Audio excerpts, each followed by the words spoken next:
it over to Neha and Chris to talk about the Summer 23 release and what's new for developers. Yeah, great. Thank you all for joining, taking the time to do this. Neha, I know that on your end, I wanted to give you the opportunity to do a little bit of an introduction of yourself, and then we'll kind of dive into things as well. Cool, thank you. Hey everybody, I am Neha Ahlawat. I am a senior product manager at Salesforce. I've been with Salesforce for 6 years now. In another week, I own the areas of metadata, API, tooling APIs, source tracking, and change sets. So yeah, if you have any questions around that, feel free to contact me. I'm happy to be here talking to you. Great, Thanks, thank you, Chris. Neha. Yep. And then my name is Chris McKrill. I am a senior manager of technical architects on the pre-sale side of Salesforce. So I've been with Salesforce for a little over 3 years now, and really the 7 years previous to that was probably doing what a lot of y'all are doing, either keeping a instance afloat and moving towards good scale and optimization, or implementing different things. So I worked for a consultancy company called Statera primarily, which was a silver partner who got eaten up by someone else who then ate him up by someone else. And so I think now they're called Globant. So the wild world of Salesforce partnerships with all the acquisitions and such. But I am really looking forward to kind of rolling out some of these things here in summer 23. I think some of them are transformational and really put some of the keys back in your all hands that maybe we weren't able to give you a year ago, like Scale Center. And so I'm looking forward to digging into some of those things as well. And then this is our famous slide, safe harbor, forward-looking statement. Please make all your purchasing decisions based on things that are readily available today.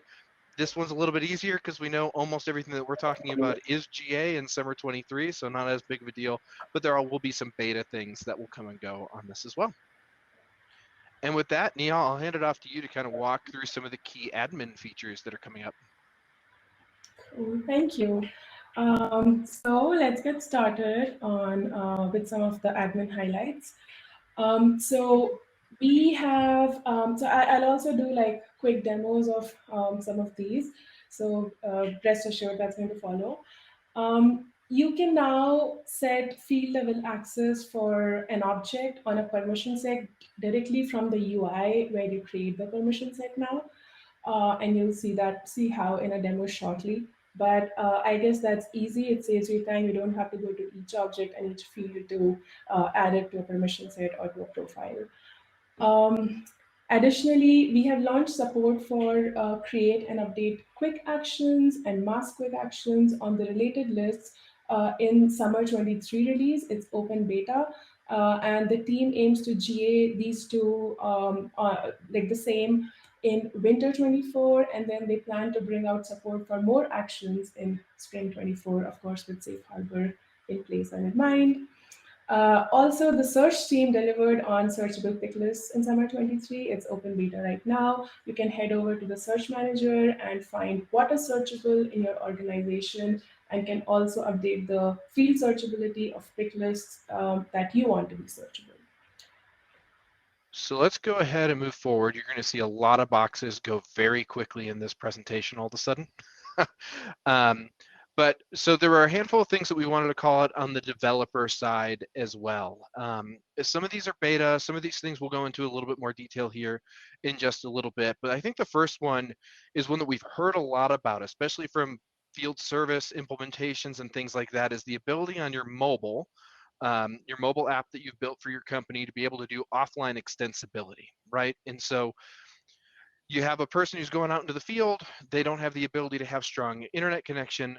They're essentially out of luck. There's nothing that you can do as it works today. You can build a custom app on Heroku if you wanted to that gave you that stuff, or through another third-party platform.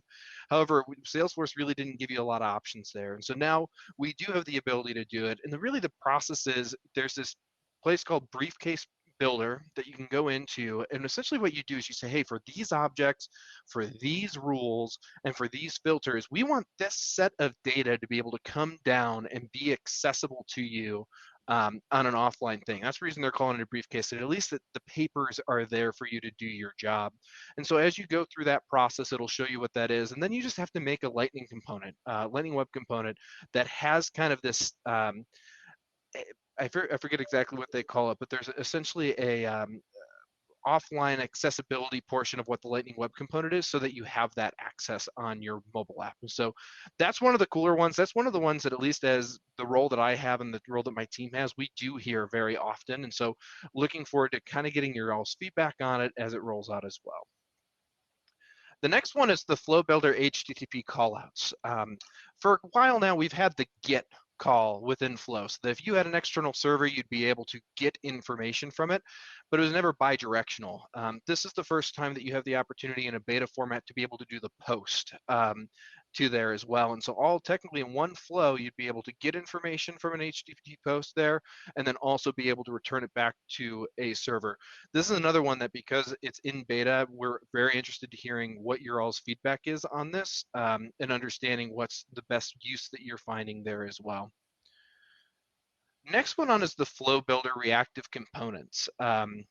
This one essentially allows you to build a flow and then have a single field in there be able to inform a reactive component inside of there. So the example that I was hoping to show you guys, which unfortunately I wasn't able to get it to save in my demo org that I had access to, was if you have a name field that's a text variable that you put in there, and then you have a standard component like name that has both first name and last name in there, you can actually start typing in your input variable field and start typing in Chris, and for every keystroke that you make, it'll dynamically push it into your standard web component. What's cool about that is that you're also able to do that for your custom built standard web components there inside of your flow as well. So there's a lot of considerations to do, and I do highly suggest, if you're thinking about trialing this out in your org, look through the considerations, because right now it works. If you have a text field, it can map to a text field. If you have a date field, it can map to a date field. Where it kind of starts hitting some limitations is if you have radio buttons or pick lists that you have, you want to be thoughtful about the way that you do those, because right now those aren't included in that beta side of things. The next one is real-time event monitoring. I don't know how many people on this call would have that. This is another one that's kind of in the technical architect wheelhouse, and so I thought it was interesting. There's two new event log files that are going to come up real time, and they're both around files. So your ability to upload, download, and view files inside of Salesforce. Because they're now event driven and they're real time, if you are leveraging transaction security policies, these will now be available to you there.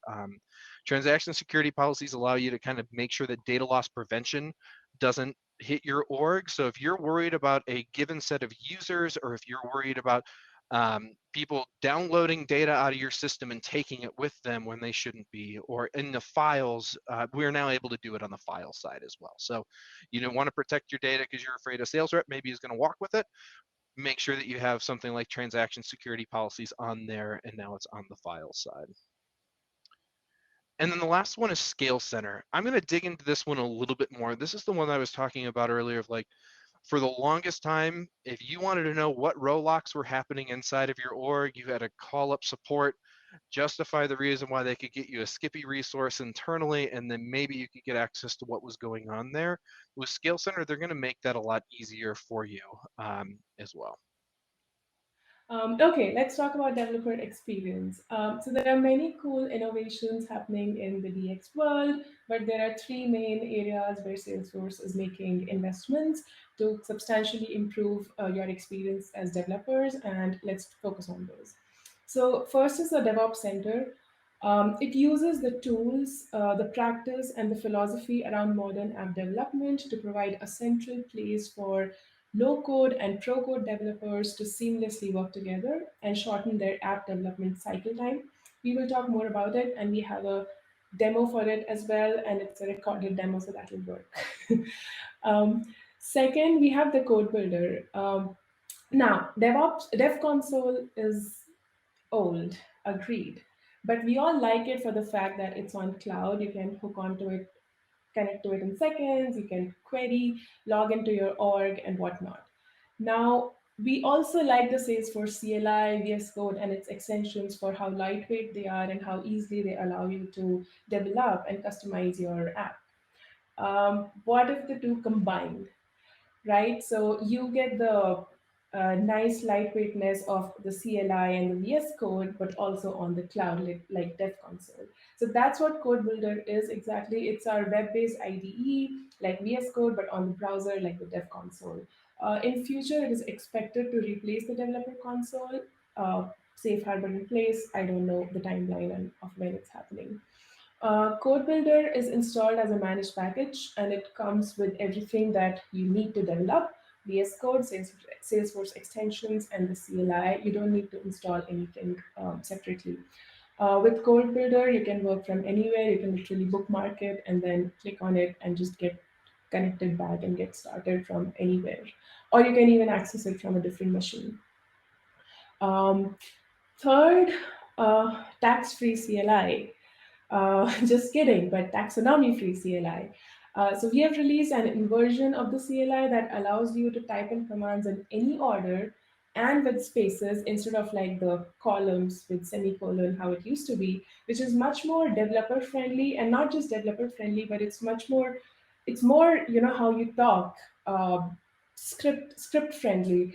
And it is really cool because I think coincidentally I discovered this feature independent of having to look up about it for this presentation, because just last week I got the prestigious opportunity to debug a customer case which I hadn't done for a while.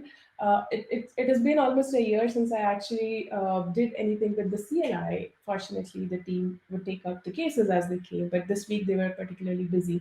So I reset up my CLI. I am rusty on a few commands, and I just start typing in the command like sfdx org open, and it did work. And after I typed in 2 or 3 commands, I realized, wait, I haven't typed in force, but how is this working? And honestly, that's how I realized that, oh, 2 years back, Claire was talking to me about something like making it a lot more how you talk and removing these syntactical strictness around the stuff. So it's actually happened. And that I related that that's actually the taxonomy free CLI that I have to talk about as well. So accidentally, I have a demo for you. But again, if my screen allows me, if my system allows me to share it with you all, if not, I can always record it and send a link later on. However, it's as easy as you can just type in commands in any order, whether it's sfdx org login web, or sfdx web login org, or sfdx auth login web. It's all going to lead you onto the authentication page for your org, and you can get connected to your org. So it's as simple as that. That to me is truly intelligent, I feel. Next slide, please. Sorry. So DevOps Center. So, like we said, this is the newly imagined release management hub. It's a central point for managing changes in your business. It helps you manage the different stages of feature development and their movement between different environments in the pipeline. So developers know how to use the CLI, right? Push and pull code using source control. But DevOps Center simplifies that process for low code builders, for admins, for people who don't know the CLI commands and are not that comfortable with it. And they can still move changes seamlessly between environments. So it creates a mixed flow for both low code and pro code developers to work together, to collaborate, and it brings around the modern changes and release management capabilities to all Salesforce developers, including declarative developers and admins. So the solution, which is generally available now, it includes a UI-based application called Release Management Hub, from which the overall experience is managed. At the background is source tracking, which basically helps identify the changes made to the org. And they are displayed in the UI, easy to know what components have changed, therefore easy to be moved or migrated or managed. Changes can be synced to GitHub using simple UI interface in the Release Management Hub.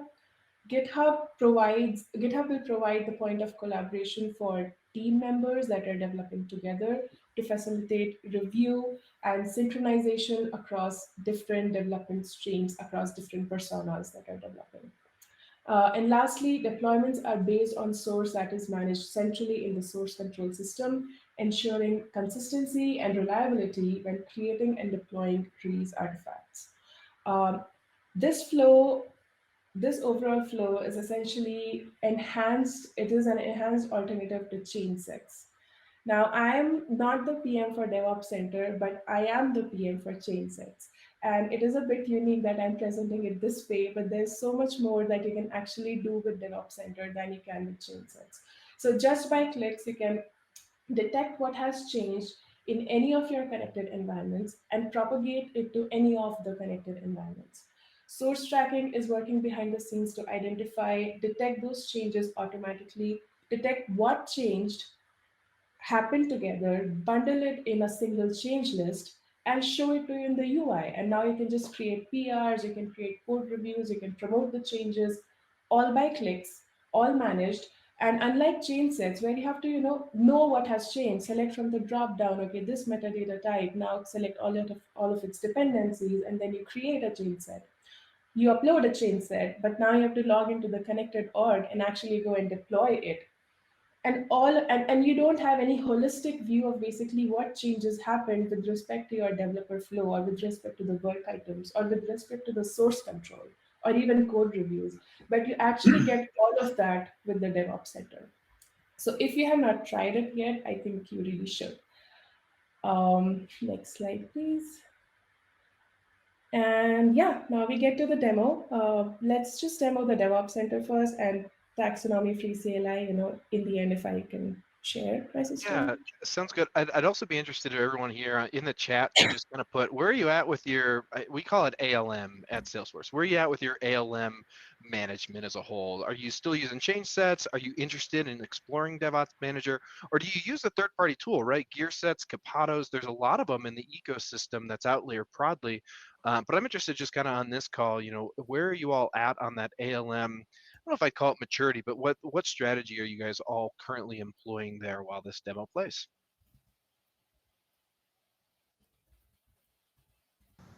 Today, I'd like to introduce you to Rx that's also based upon a foundation of source control.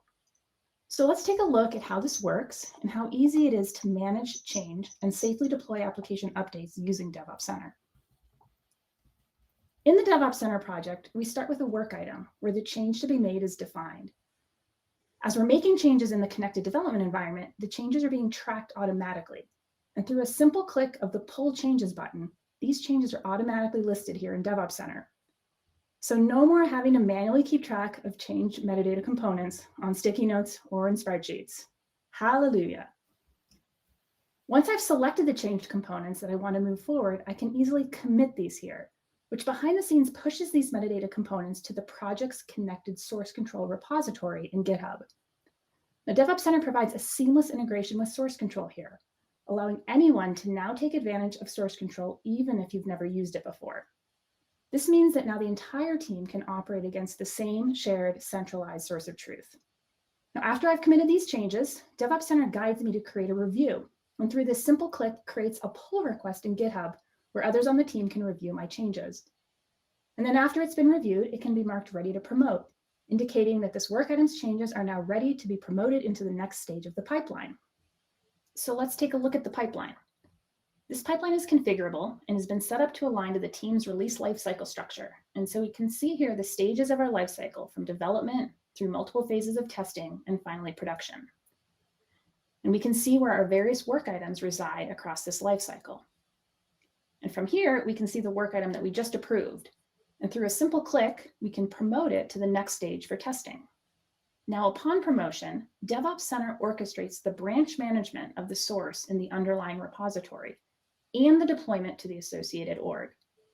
Everything is kept in sync based on the underlying source of truth in the source control repository. And this process can be continued in this way to progress the work items and their associated changes through the entire pipeline into production. So through this pipeline, as well as the corresponding activity history that we can see here, as well as the other features that we've seen leading up to this, The whole team can now have a high degree of visibility and control, allowing them to safely and efficiently manage changes and releases across the entire lifecycle process.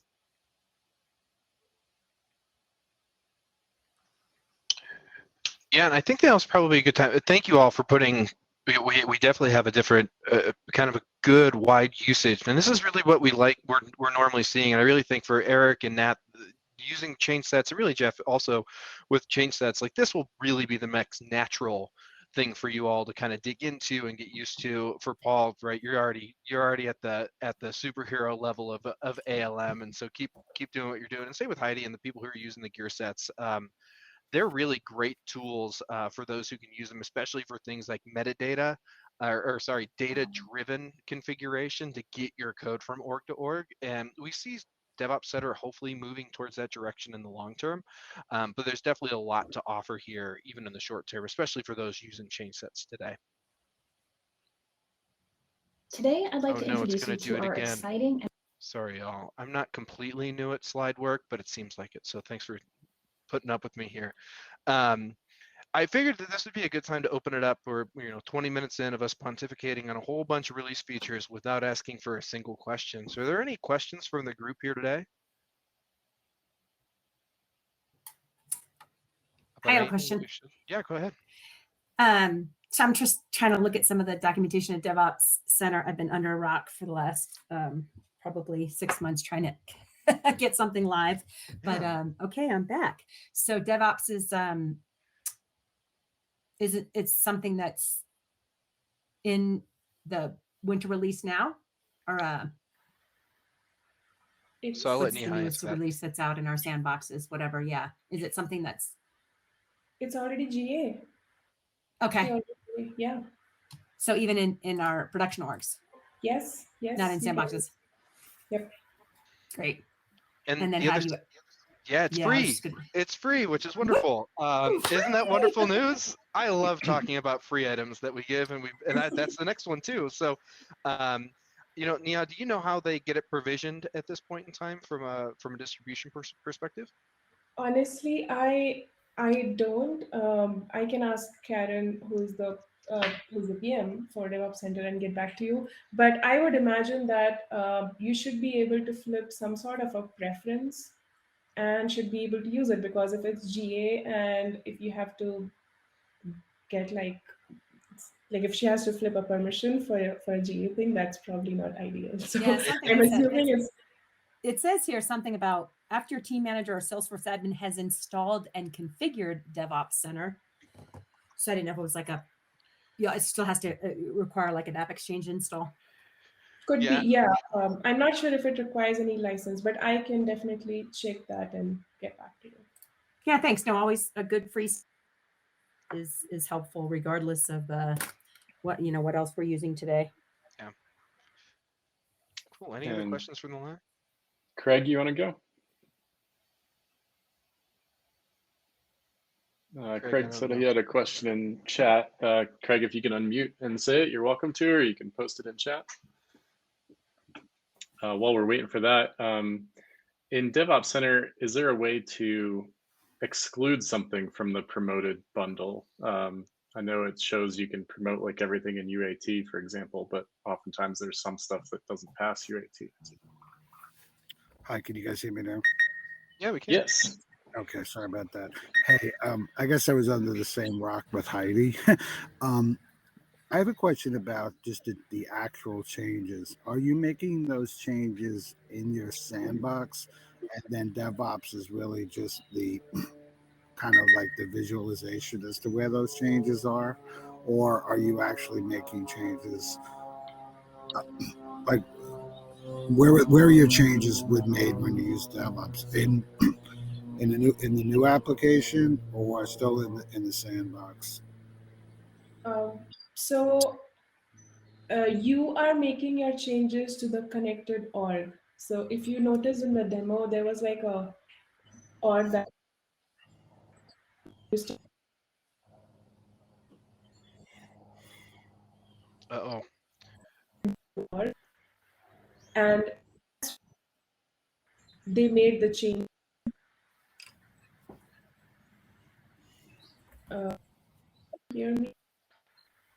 Yeah, it's still a little bit intermittent, but I Like, can can you answer it hear as me well, now? Neha. No, it's still going in and out a little bit. But Craig, on our end, you set up whatever sandboxes you want in the pipeline, right? So it allows you to kind of declare what instances are in your deployment path, and then you can add those in. And so you can build a custom deployment path saying, hey, I want sandbox 1, that is my developer org, Right. and then move it into my UAT org or staging, and you can kind of declare that path. So when you're doing the change sets, is that where the change sets are getting done? So in this case, it leverages more like metadata packages more than chain sets, but it allows you in the UI to be able to compile those things. And so it is kind of a move. It'll be a move away long term for chain sets, but it'll give you a better UI to essentially build a metadata package. And then what about, one of the problem that I always have with change sets is that when you go from, say, we go from an alpha to a beta, there's always something that you got to go back and redo. Does it give you that, okay, here's everything you need to check off before you upload it, or takes, how, that's a big pain point. And then a lot of times for somebody who doesn't do it that much, trying to even figure out what the error is always a challenge, if it's a Yeah. related object or. Yeah, and that kind of goes back to Paul's question too of like, hey, it didn't pass. Well, now Yeah. what? And Yeah. I actually don't have a clear answer off the top of my head for that. I'm actually looking at our kind of technical FAQ doc right now. But I'll take a look and make sure I get that back to the user group of what does it look like? Hey, if it fails, what does that fail state look like? How do I Yeah. omit something while still not completely rolling back everything, right? Because the way change sets, at least the way they used to work when I was doing them, great, I've got to clone it and then manually go in and click all the stuff that I no longer want inside of that chain set, Right. and then try it again. And especially as our metadata layer has increased, not all those things are even included in chain sets. So you always have Yeah. to, there are times where you have to, like business operations side, you might have to put things in. And so I'll take a look at both of those questions and make sure I get something back to y'all. Can you guys hear Okay. me Yeah, now? it's always a problem. Yes. Yeah. Yeah, We missed a video. I'm seriously sorry. Like, I don't know what's going on with my system today, but so here's the one difference, right? With chain set, you have this one big, maybe related, maybe unrelated set of metadata that you're moving between orgs.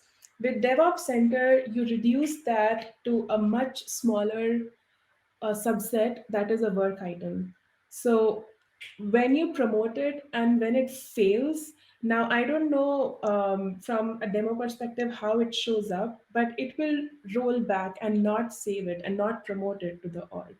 But then it's also a very small subset of the change. Like it's a change that was just part of that single change list rather than being like how your chain sets can be pretty large. So I feel in that case, it's much easier to, like, it's a much smaller scope changes and smaller set of changes that you can redo and retest.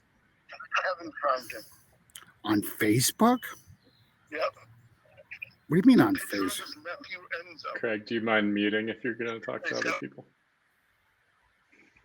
Oh, I thought you were saying something to me. So No, yeah, all that's good. All good, yeah. yeah, that's the and to your question, Paul, you can if you remember again in the demo that you could select right with the check boxes on what you want to promote. Like ideally you would want to promote everything that's related, and if you don't on purpose move something that's a dependency, it will obviously fail. But yes, you can select on that checkbox using those checkboxes on what files you want to actually move to the next stage, whether it's a code review or a pull request or actually getting promoted. Do you know why the checkboxes weren't there on the UAT column? On the Is that like a I setting? feel because you would want to like UAT is a stage where you would want to like holistically test something rather than like a scratch out where you're testing out a smaller component and just see if that works and not how it integrates with everything else. So maybe for UAT you would want to move everything that's a part of that, all the work items that are a part of that full feature, um, to see how everything integrates with each other. That's my best guess. Okay. Yeah, I mean, look into it. anything like that, you might have something that fails UAT. So I was just curious because I saw that the checkbox were available in one column and not the other. So yeah, if you've got any more info on that, I'd love to learn more. Definitely. All right, well, I'll move on to another free feature because I know all of us love free features as a whole, which is Scale Center. And so Scale Center for me is one of the coolest pieces because I've been on so many engagements as a pre-sale consultant where you hit things like concurrent apex limits or row locks because of whatever reason, but you just go into a black hole of information of what in the world's actually happening. And so Scale Center kind of came out of really customer need as a whole. And so last year we rolled out performance assistance, which tried to help along the lines, and I know it's not perfect, but tried to help along the lines of getting you through the design and develop phases, right? So that you could see what was going on, make sure that if you were running into certain limits, you would be able to find it in a sandbox environment or by pressing a button and getting a readout. However, once you got it into production, there really wasn't a whole lot that you had tools to do it. And so as we were going through as a company and trying to determine, hey, how do we scale better with some of the reorganization stuff that's happened even with inside of Salesforce, right? We know that the process, if you start hitting row locks or concurrent apex or any kind of the other ones that hit most often, it was a process. You call up your AE, you submit a ticket, support goes through the rigor of making sure that this is a qualified, and then they may pull in another resource who had access to some of the more behind the scenes tools here. With Scale Center, it's meant to be helpful of moving you forward there by giving you the tools that you need to be able to do some of those investigative type actions there. And really the two biggest reasons why we did it, one, you didn't have access to some of these things before, and we felt like you really should.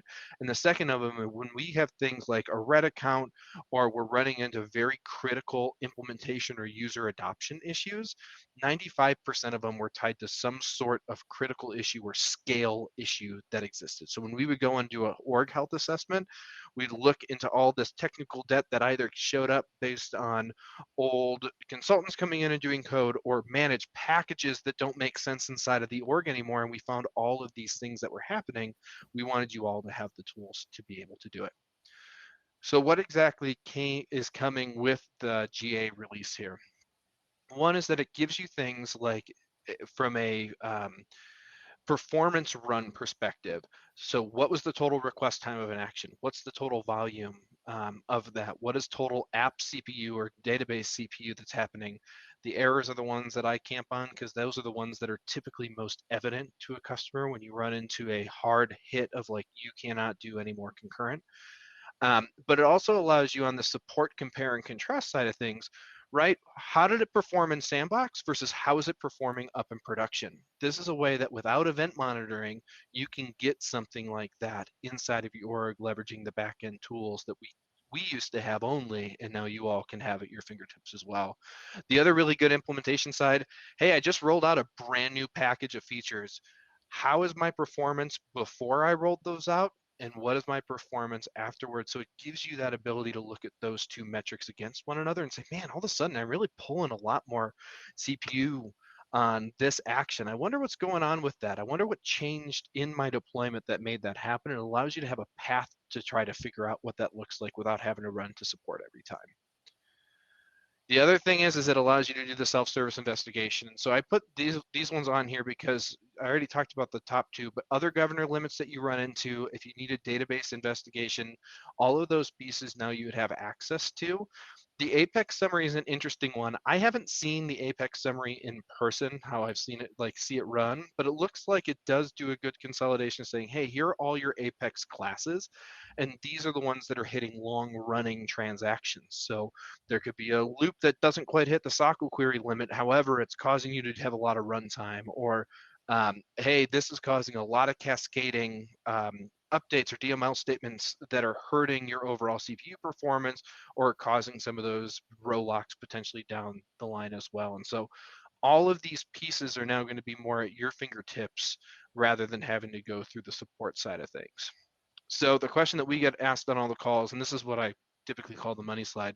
One, it's a money slide because it's free.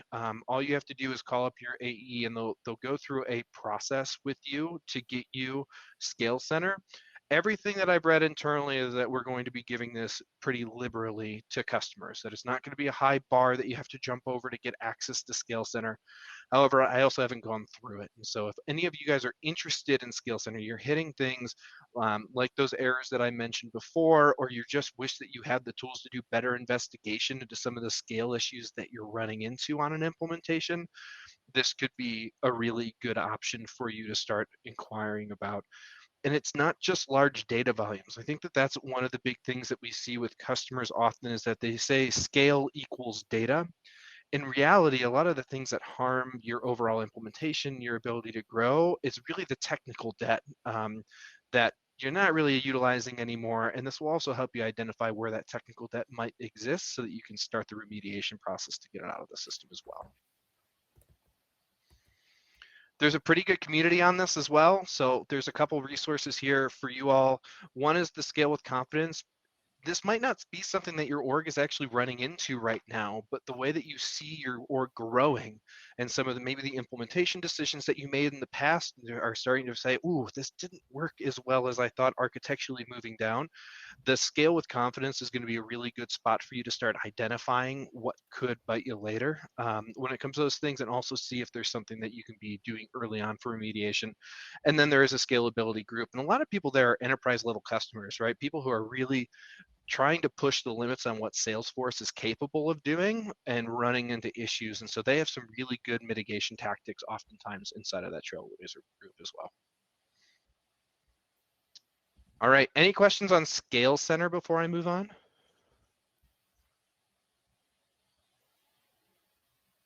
Okay, then we are rounding third base. We're just about home, and maybe we'll get the chance to double back to the admin side of things as well. Hey, sorry, Chris. I just have a question about Scale Center. Yeah. So you talked about comparing, performance before and after a release or sandbox to production. Yep. Is that built in, or is that Yep. really? Yep. Okay. Yeah. So you have the ability to pick start date and end date that you want to start tracking certain things, and then be able to get the report based on time gated places, right? So you'd want to do this proactively and say, hey, I want to time gate it from Thursday morning until Friday night, right? And I want to take a snapshot of performance kind of during that window. But then if you wanted to do a similar thing, you just have to be a little bit more proactive if you're going to do some more of that compare and contrast side of things. But you time gate it. And so the compare and contrast, is that part of the product, or is that kind of looking at two different reports? Yeah, it's a good question. Trying to remember the last time I did one of these, what it looked like. Because like I said, we've had this tool internally for a little while. I think it is you take report A and compare it to report B. I don't know if they do a diff on it for you and show you the difference there, but I think it is more like a visual comparison between the two. Even having the manual comparison is huge. So yeah, that's cool. Cool. Thanks. Yeah, absolutely, Jeff. All right, last one for me, which is platformdemos.com.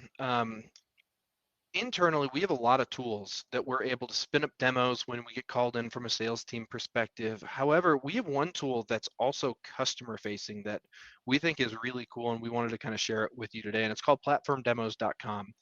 And essentially what it is that they are workshops in a box and demos in a box that you can go and you can actually download, replicate. You can put them in your own org. You can spin up a scratch org to be able to showcase some of these things. And so what we found customers are able to do, especially on the demo side, hey, I've heard a lot about event monitoring. Yes, I can go into Trailhead and maybe spin something up, or maybe I can get a solution engineer on the line to show me what these things look like. This is kind of a third path where you can go actually download the code itself and tinker on your own to determine whether or not it will be viable for you in your organization. The other piece of it is that it's very developer friendly. It may not be 100% accessible to every administrator here, because you can spin it up in a scratch org, but if you really wanted to dig into the code, you can actually get it from the GitHub repository. The other side of it is that it's not fake, right? It's not some sort of vaporware. This is all built on top of a real product that you're able to then use as well. And it gives you everything you need. It gives you the video of someone else doing it most of the time. It'll give you a full-on guide of click path for you to be able to kind of do your own demo as well, and also screenshots and the GitHub repository as well. One of the things we always love to do at Salesforce is say that we drink our own champagne, and this is a really good example of what it looks like from a developer standpoint, right? We needed a really quick way to be able to spin up demo orgs that were consistent and that could match a talk track that we wanted to do, primarily for what we call harbor cruise demos, which is really we just do the top line functionality of everything. And so that's what we did. We leveraged Heroku to be able to spin up stuff really, really quickly. And then we have pools of scratch orgs that we spin up and then deliver to each of y'all every time that you press the go button inside of the system. So that was more technical kind of analysis of what it looks like. Let me show you what it actually looks like. I'm going to go ahead and switch over to this tab here, which is the platformdemos.com website. Now you'll see here we got demos up here at the top, and you can see it falls underneath. If you ever called up a technical architect, these are probably the domains that we would cover as well, but app dev, integration, security, automation, and developer. And you can see, I'll go ahead and click a security demo, just so you can see just how admin focused it can be, but also developer focused. So you can have one that's a demo about access controls and all the different ways that you do profiles and permission sets and sharing rules and some of those pieces. But it can also go as deep as, like on this one, what is real-time event monitoring? What do JSON log files look like if you decided to purchase? How can you integrate JSON files with a SIM tool if you wanted to go down that route? And you have the ability to kind of go into each one of these. For mine, I'm going to look at data mask. I don't know if you all have looked into data mask before, but at a highest level, it's the way that once you seed information down into Sandbox, that you can then run data mask to kind of anonymize or pseudonymize that data as well. So it allows you to do some of that piece. But I just wanted to show off what it looks like here in the system. You have the ability to watch the video on it, which is someone giving the demo that you're about to present. There's a guide that you'll have access to as well that will once again kind of talk to you through the click by click of what it will look like.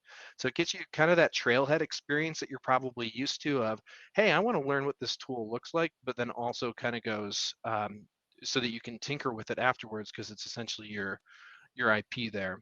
You can create your own scratch org, which is this portion right here, create new demo org, or if you wanted to say, hey, I already have a really good demo org, I just need this stuff in it, you can actually deploy it straight into your own as well. And so that's all of the kind of demo stuff. And you'll see that there's probably 40, 50 different demos that are available to you that range very admin all the way to very developer. But the other one I wanted to call is that we also have workshops in a box. The way that we see customers use this is kind of twofold. One, you're working with an admin team and a developer team who's looking to do some team building, right? We all know that we're moving away from process builders and workflows and moving to flow. Maybe not everyone's super comfortable with the flow. Why not get everyone together and do a flow builder workshop so that everyone can learn their first flow? It gives you all of the guides that you need, gives you all the orgs that you need to be able to spin it up, all within this box. You know, the other way that people have used it is like, hey, right now we're doing point-to-point APIs. We're ready for the next integration strategy, and we're thinking about doing eventing moving forward. But we don't know anything about eventing on the Salesforce platform. We don't know how CDC works. We don't even know what platform events are. Once again, then you can have a group go in it together, do the exact same type of a workshop together, and go from there. And then the other way customers will use it is they'll call up their SEs and say, hey, can you guys run a workshop for us? You can educate us on what these things are. And a lot of times we'll bring these kind of workshops in a box too as well. So it's just trying to make it a little bit more accessible to all y'all as customers, so that not every time necessarily SE has to get involved or anything like this. It gives you the opportunity to tinker a bit with certain things.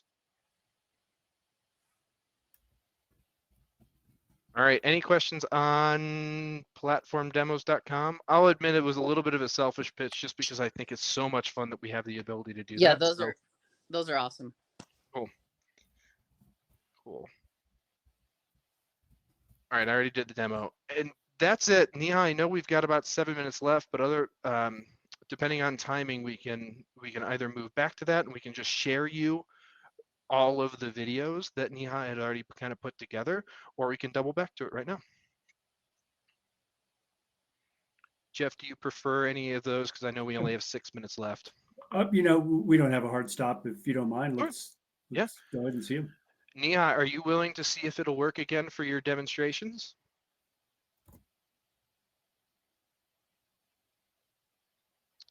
I'm gonna go with no based on that. Sorry, y'all, for the internet issues there. I know we've all been through it. I know in South Denver, I'm down at Highlands Ranch, we've had a bunch of that lately. Specifically with Xfinity, we've had a lot of kind of intermittency down here, intermittent activity. So, well, I guess I'll open it up then for questions. Are there any questions remaining on the line here? Are there any other features that you saw in the release notes that you're like, man, I can't believe you guys didn't pick that one?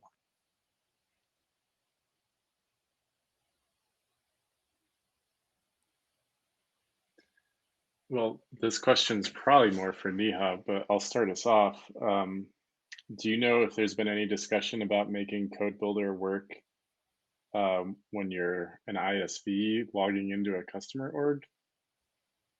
Especially if it's going to replace DevOps? Yeah. And so you're saying for Code Builder specifically, is that going to take over VS Code as a whole? Well, Developer Console. Okay. So Yeah. right now, my only use for Developer Console is supporting ISV applications.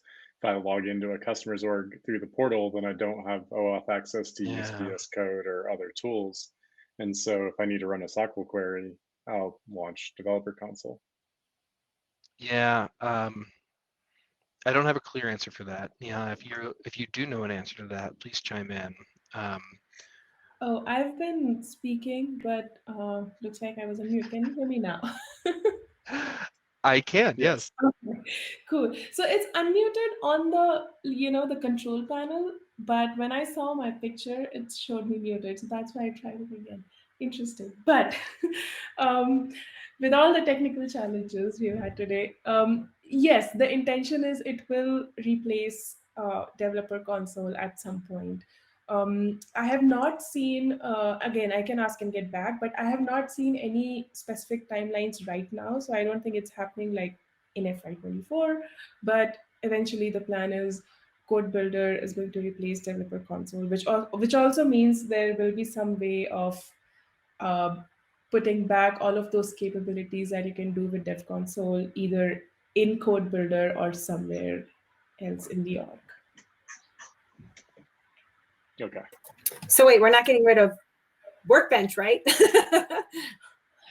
Workbench, so I don't know if you're getting rid of it, but it's already not officially supported, I would say.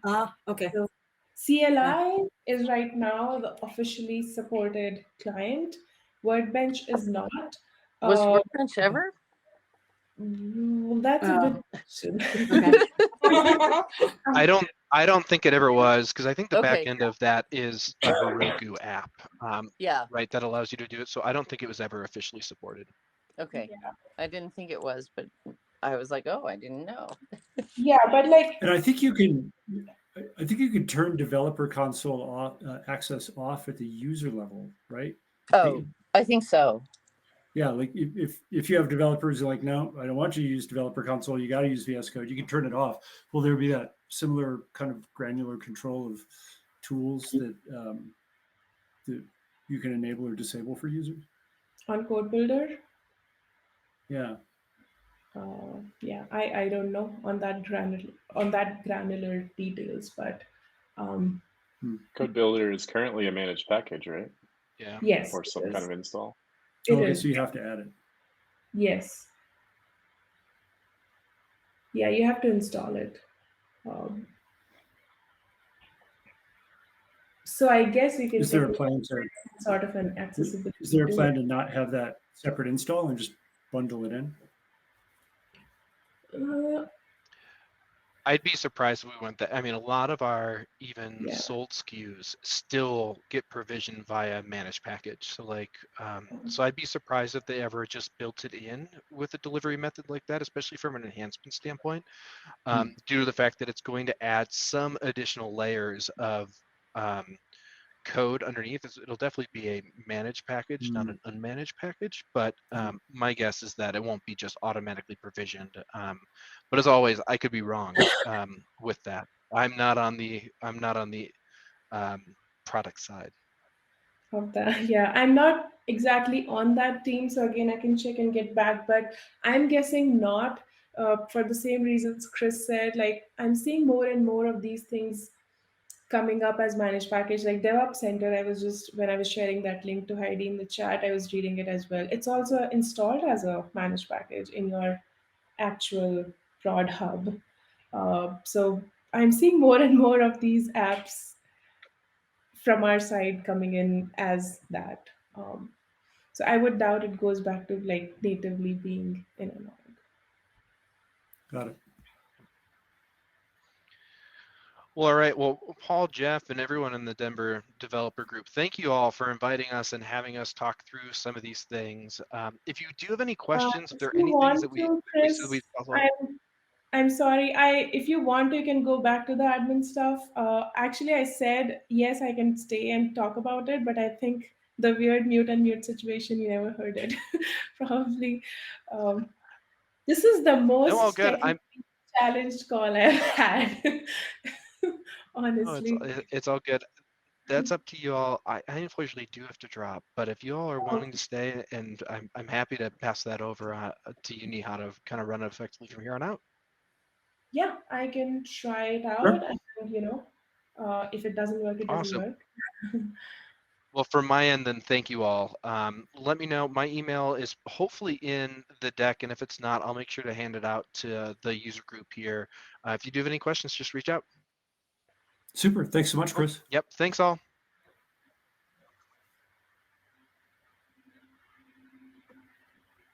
All right, one more time, and if not, I can quickly just like record my screen and send you a link later on, Paul or Jeff, with the deck, and apologize about that. Sounds good. Good luck. See here.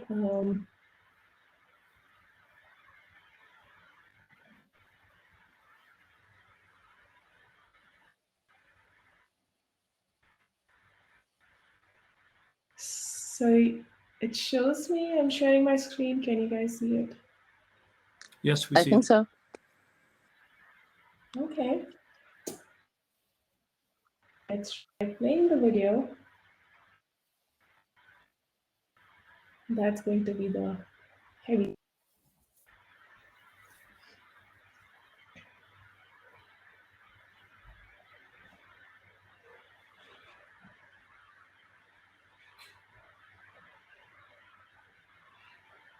Okay. Cool. So it's working. So while it's working, let me voice over it. Let me know if you can't hear me or anything at any point.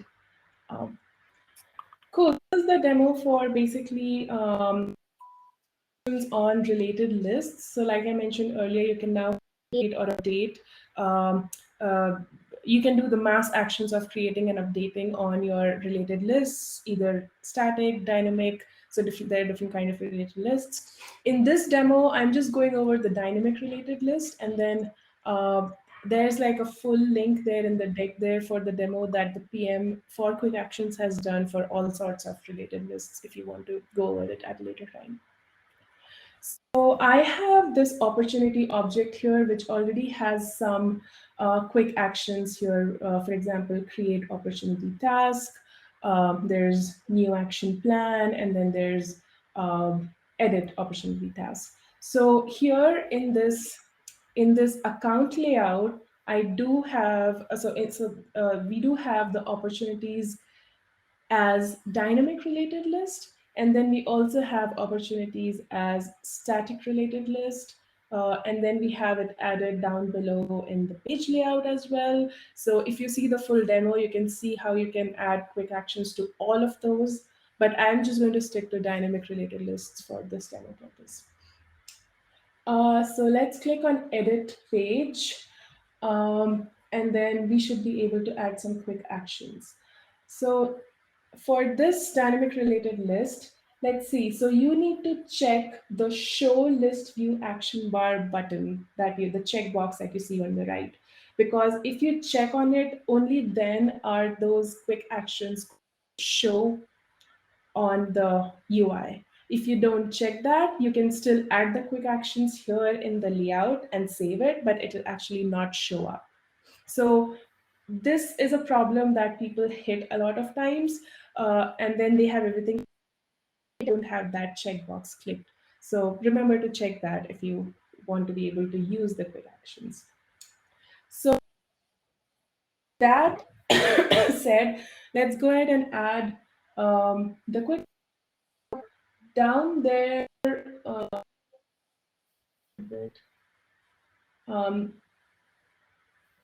Yeah, so I click on add actions, and then here you can see the quick actions that I mentioned earlier. There's a standard action of new, and then there are the 3 custom actions, the create, new action plan, and update.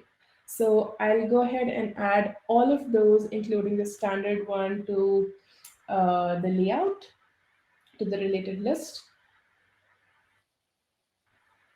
And then So I just lost the video. Is anybody else able to see it? I can see it, Okay. I think. Sorry. Go ahead, Neha. oh, okay. Well, sorry about that. Oh, you lost it as well?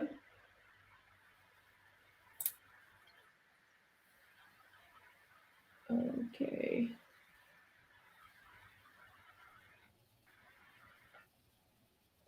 Do you just want me to go ahead No. with whoever can see it, or? Yeah, now it's back. Okay, Yeah, it's I can back. still see Okay, it. okay, all right. Things are happening today. So, um, so I went ahead and saved these quick actions that I just added. Make sure the show list view action bar checkbox is checked, because if not, I cannot do those mass actions. So if you just saw my screen right now, let me back it up a little bit to be sure. If you just right now, if I click on that checkbox, those mass checkbox appear on the related lists. So I hope you all got to see that, and my screen didn't do anything in that. And so after saving here, you can see the screen right now.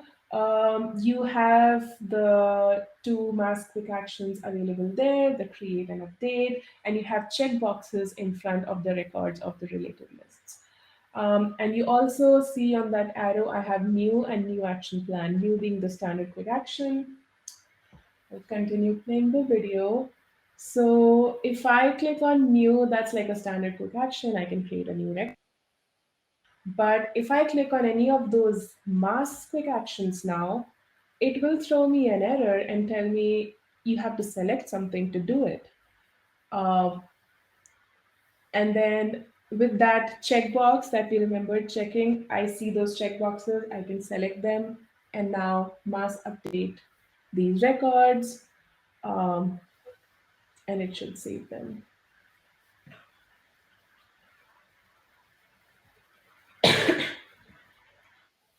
So I'm glad we could get through one of those.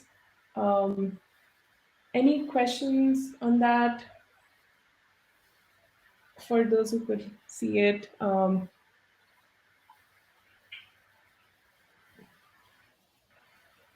that is awesome. I hate Okay, checkboxes, but thank in this case, it works. Yeah. Thank you. And then again, not my feature, but thanks to the PM for sharing the demo with me today, so I could share it to you all.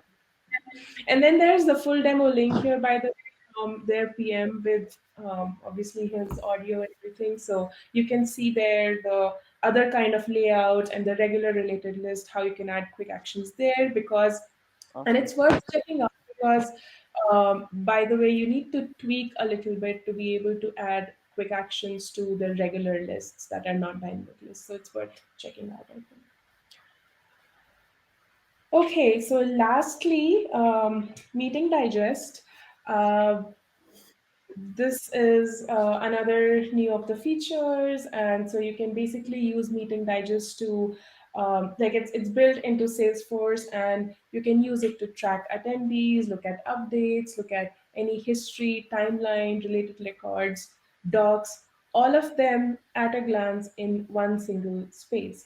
So earlier, what would happen was for example, if there's a sales rep and they have to meet a few clients, they would organize something in the Outlook or in any of the meeting invites, like whatever apps they use. They will send out invites, and then they'll be tracking them, and then they'll be separately using the Salesforce orgs to go over the profiles or whatever information they need to gather about the attendees. But with Meeting Digest, you have all of that in one single place. So if you look at the highlighted portion right now, you have Meeting Insights, which basically tells you who, like any key attendee and any missing info. For example, there's agenda is missing, or this is a key person that you added to the meeting, but they haven't responded yet. So there's that. There's on the left side, there's like a full list of attendees, and not just that, you have their linked Salesforce profile from there. So you can view all of that, like who's who, and you can even go ahead and pull in their Salesforce profile if it's missing, or add any other Salesforce info from Salesforce records directly within the app without moving away from here. There's a timeline, activity timeline, which shows you any information exchange that might have happened, any emails or important info since the creation of the event. There is a section for associated document where any of the Quip docs that might have been shared can be easily linked. And then again, that gives a chance to people who are not in the meeting to collaborate. So for example, the engineering team might be on these docs and collaborating, and so on. And then there's the launch meeting that can be used to directly launch the meeting from the Meeting Digest, to use the meeting studio, uh, which is used to basically present, as well as to basically present yourself, like the camera and the content all in the shared screen. So once you launch the meeting studio pops up. And the great thing about it is you still have access to the Meeting Digest during that meeting studio, to the host. So you can still continue seeing information in real time while you're presenting, without presenting the Meeting Digest to the audience. Once the meeting is done, there's another panel that gets added that says meeting notes. So basically any information, any follow-up actions, all of those can also be shared on the same Meeting Digest. Yeah, I think it's really cool. Try it out. See if it can, if it works for you better than any of the other apps, and if you find it useful enough to jump onto.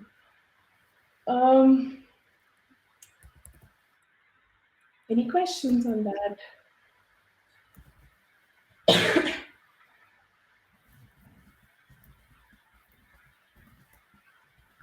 Cool. If not, I had the last demo from my side, which was basically show you how you guys can add pick lists to be searchable, and then field level security and permission sets, and then I'm done.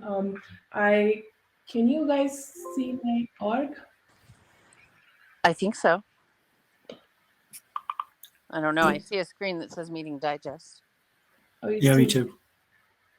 1 second. Okay. Yep. Okay, yeah, now I should be sharing my dev hub. Okay, so quickly going to the last two demos for admins. So I'm on the dev hub page right now, and in the search bar, I look for Search Manager. And in the Search Manager, basically, I can customize what things I want to be searched. I click here. Okay, it's working slowly, but it's working. So I can create either a new search configuration. I already had it set up for the demo, so I'll just, and then it takes me to all the objects that are available in my org and tells me select what you want to be searchable. And so let's take a look here. So let's see, I just go on account because I don't really have any custom object created. So I'll just use the standard object. Now account already has some pick lists. And these are searchable because I added them to test yesterday. So let me go take a pick list that's not searchable yet. So type of account is a pick list, and it's not right now. You see, it's not checked. But I can, as simple as just click on this drop down button here and say included in searches. Tells me, okay, this will be included. Is there anything else you want to save it? I've already included other pick lists, but I can make other changes right now if I want. It really, and type is searchable right now as pick list. So it's as simple as that. And one last demo that I had was field level access.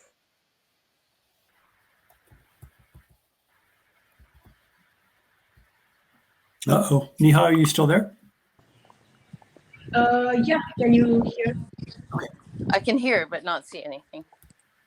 Oh, you lost the connection to the screen. So you can't see my screen anymore? Nope. Well, I can't. No. Uh-oh. You could see the previous demo, the Yeah. searchability. Okay. Well, this is really the last one, but if it's not, Yeah. my system is really crawling today, and Just to make it fun, right? it is seriously like it's really literally 30 seconds of a demo, which it's okay. So it's still not like Yep. it's still not will come up. Okay. Well, what can I say? I Yeah. can. So with this is the permission sets in field level security? Yes, this was set. So if I Okay. if I go to the new permission set and if I go to object settings, it now lets me choose field level security right from there, right from the same UI. I can give it one last try. I'm trying to share my screen once again. Oh, I see something now. Yep, we see it. See it for now. Awesome. Okay, before it breaks, Yeah. you know how to go to permission set. So let me jump right Yep. into it. So I'll open this permission set that I had already created again for demo. And this should be a familiar page if you have created permission sets as an admin. And in this list here, I see object settings. So I go to object settings. So the objects are lined up here, or I can even just find something if I want. Like this, I can search for something. So that's a demo object I created. Let me go in here. And this is what we meant. Like you can now see field level permissions here. You can set field level access right from here, save it, and apply it to a permission set. So I want this permission set group to be able to access all the fields, read and edit all the fields in demo objects. And basically, yeah, so while creating the permission sets, you can give field level access right from that UI, and you don't have to separately go to Object Manager and do it from there. So yeah, again, short and sweet, but Sorry. my system just made it 5 minutes long. Well, that's cool. really what I had. I'm glad that slowly I was able to at least demo everything. Yeah. Well, thanks I for sticking with it. It was really Yeah. cool to see that.